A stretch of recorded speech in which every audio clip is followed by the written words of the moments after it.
നമസ്കാരം. കനത്ത മഴയും കാറ്റും കടുങ്ങല്ലൂരിലും കരുമാലൂരിലും ആലങ്ങാട് പഞ്ചായത്തുകളിൽ തെങ്ങ്, വാഴ, മറ്റ് കൃഷിയിടങ്ങളിലും വൻ നാശം. കടുങ്ങല്ലൂരിൽ എരമത്തിലും പടിഞ്ഞാറ് കടുങ്ങല്ലൂർ ശ്രീ രുദ്രമാല ക്ഷേത്രത്തിന് സമീപവും തെങ്ങ് വീണ് 2 വീടുകൾക്ക് നാശം.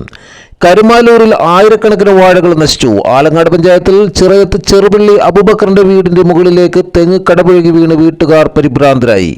വീടിന്റെ പാരപ്പറ്റ് തകർന്നു. AC-യും മറ്റു ഉപകരണങ്ങളും നശിച്ചു.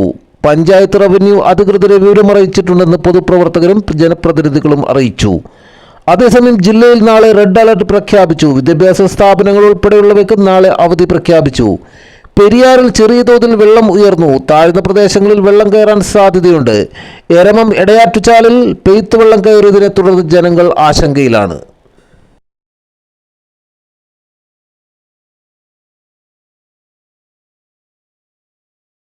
മഴക്കെടുതിയുമായി ബന്ധപ്പെട്ട കൂടുതൽ വാർത്തകളും വിശേഷങ്ങളുമായി വീണ്ടും കാണാം. നന്ദി, നമസ്കാരം. ജെ ടൈംസിനൊപ്പം ജലാൽ.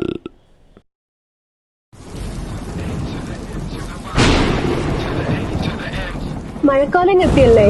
മഴയോടൊപ്പം പനിയും നമ്മളെ തേടി വരാതിരിക്കാൻ ശ്രദ്ധിക്കണം.